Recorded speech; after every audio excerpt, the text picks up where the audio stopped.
মৰমৰ ছাত্ৰ ছাত্ৰীসকল আৰু অভিভাৱকসকল, মই এই মুহূৰ্তত এটা পৰীক্ষাৰ খবৰ লৈ আহিছোঁ কাৰণ বহুত ল'ৰা ছোৱালীয়ে মোক মেছেজ কৰি আছে, ছাৰ পৰীক্ষাৰ খবৰ লাগে, পৰীক্ষাৰ খবৰ লাগে, আপুনি আমাক পৰীক্ষাৰ খবৰ দিয়ক, হ'ব না নহ'ব। গতিকে পঢ়া শুনাও ঠিকমতে হোৱা নাই, কি হ'ব কি নহ'ব সেইবিলাক লৈ আমি দুশ্চিন্তাত আছোঁ। গতিকে খবৰ কাইণ্ডলি আপুনি কৰক, আমাক খবৰ দিয়ক। মই এই পৰীক্ষা সংক্ৰান্তীয় যিবিলাক খা খবৰ বিভিন্ন প্ৰচাৰ মাধ্যমৰ যোগেদি প্ৰচাৰ হৈ আছে, বহুতবিলাক খবৰেই সঠিক নে অঠিক এইটো সিদ্ধান্ত লোৱা বৰ কঠিন। গতিকে বহুত ক্ষেত্ৰত দেখা যায় যে পৰীক্ষা কেঞ্চেল হৈছে, কিন্তু ভিডিঅ'টো চাই দেখা যায় যে পৰীক্ষা কেঞ্চেল হোৱা নাই। গতিকে তেনেকুৱা ধৰণৰ দোদুল্যমান অৱস্থা চলি আছে ল'ৰা ছোৱালীসকলৰ মনত আৰু অশান্তিৰ সৃষ্টি কৰিছে। সেইকাৰণে মই মাজতে আমাৰ মাই ইংলিছ ক্লাছৰুম এই চেনেলটোৰ জৰিয়তে মই ছাত্ৰ ছাত্ৰীসকলক মাজে মাজে দুই এটা ইনফৰমেশ্যন মোৰ ওচৰত যিখিনি থাকে সেইখিনি দি আছোঁ, যাতে তেওঁলোকে অস্থিৰ নহয়, সুস্থিৰভাৱে থাকিব পাৰে।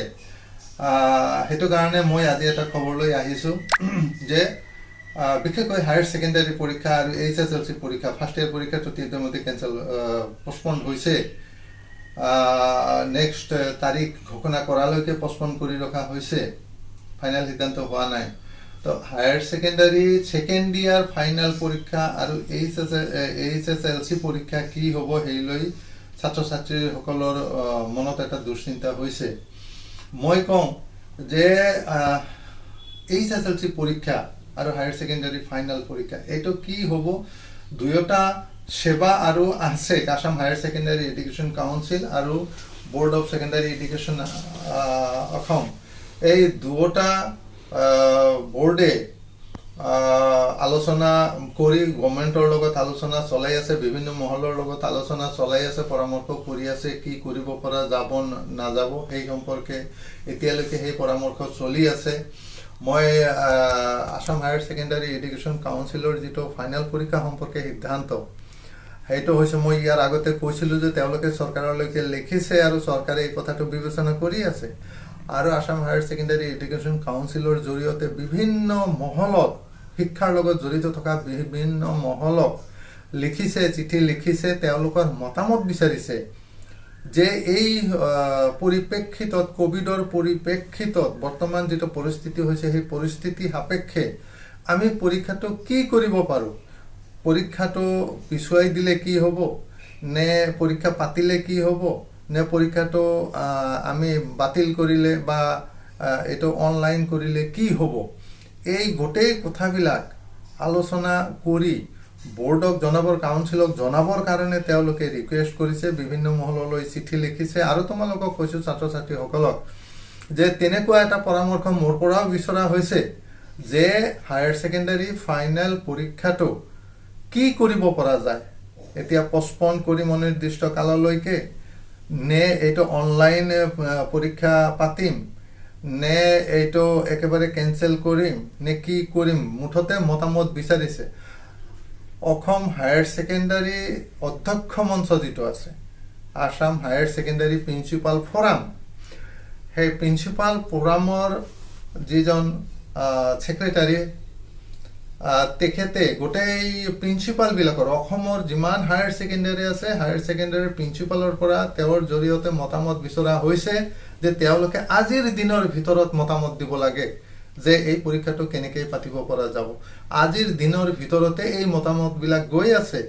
মই মোৰ মতামতটো দিম বাৰু, ছফ্টৱেৰৰ জৰিয়তে মতামতবিলাক কালেকশ্যন কৰি থকা হৈছে আৰু সেইমতে তেওঁলোকে আসাম হায়াৰ ছেকেণ্ডাৰী এডুকেশ্যন কাউন্সিলক জনাব যে কেনেধৰণৰ মতামত আহিছে, কি সমাচাৰ, চৰকাৰৰ পৰা কি মতামত আহিছে, বিভিন্ন শিক্ষাবিদৰ পৰা মতামত বিচৰা হৈছে। এই গোটেইবিলাকৰ ভিত্তিত অচিৰেই দুই এদিনে হয়তো এটা সিদ্ধান্তত উপনীত হ'ব পাৰিব। আৰু এইটো সিদ্ধান্ত হ'লে ঘোষণা দিয়াৰ লগে লগে মই তোমালোকক জনাই দিম। আৰু গাৰ্জিয়ানসকল যিসকল আছে, মোৰ ভিডিঅ' চাই আছে, তেওঁলোকেও বহুত দুশ্চিন্তাত আছে মই জানো। গতিকে তেওঁলোককো কৈছোঁ ইমান অধৈৰ্য হ'ব নালাগে, সকলোবিলাক কামৰে ভাল বেয়া এটা দিশ থাকে। এতিয়া পৰীক্ষা পাতিলেও ভাল বা বেয়া দিশ আছে, পৰীক্ষা পষ্টপন কৰিলেও প্ৰব্লেম আছে, অনলাইন পাতিলেও প্ৰব্লেম আছে। যেহেতু কোভিড পৰিস্থিতিৰ কাৰণে সমস্যাৰ সৃষ্টি ইতিমধ্যে হৈছেই, গতিকে যিটো কম সমস্যা হয় সেইটোৱে সিদ্ধান্ত ল'ব লাগিব আৰু সেইমতে পৰামৰ্শ যি আহে তাৰে ভিত্তিত 2 দিনৰ ভিতৰত এটা সিদ্ধান্ত হ'ব বুলি মই আপোনালোকক কৈছোঁ, মোৰ বিশ্বাস আছে। আৰু মই যিমান সোনকালে পাওঁ খবৰটো, যিমান সোনকালে মই সঠিক খবৰটো পাওঁ, একদম সঠিক খবৰটো দিম। ছাত্ৰ ছাত্ৰীসকলে যাতে এই ভুৱা বা বেজলেছ কোনো খবৰৰ ভিত্তিত তেওঁলোকে ধৰি নলয় যে পৰীক্ষাটো কি হ'ব। সেইটো কাৰণে মই ছাত্ৰ ছাত্ৰীসকল আৰু গাৰ্জেনসকলক কৈছোঁ। আৰু HSLC পৰীক্ষাৰো সেই একেই অৱস্থা, সেইটোও পৰামৰ্শ চলি আছে। কি হয় 2 দিনৰ ভিতৰত একে ধৰণে সিদ্ধান্ত হ'ব। মই আপোনালোকক কৈছোঁ হায়াৰ ছেকেণ্ডাৰী ছেকেণ্ড ইয়াৰৰ পৰীক্ষাৰ যিটো গতি হ'ব, HSLC পৰীক্ষাৰ সেই একেই গতি হ'ব, একেলগেই সিদ্ধান্ত হ'ব। কাৰণ তেওঁলোকৰ ভিতৰত পৰামৰ্শ আছে, আলোচনা কৰিয়ে সকলোবিলাক গভৰ্ণমেণ্টৰ লগত পৰামৰ্শ কৰিয়ে সিদ্ধান্ত ল'ব। গতিকে একেধৰণৰ সিদ্ধান্ত ল'ব বুলি মোৰ ধাৰণা। গতিকে তেতিয়ালৈকে আপোনালোকে ধৈৰ্য ধৰি থাকক, অপেক্ষা কৰক, কৰোনাৰ প্ৰট'কল মানি চলক আৰু সুস্থ থাকক। ধন্যবাদ।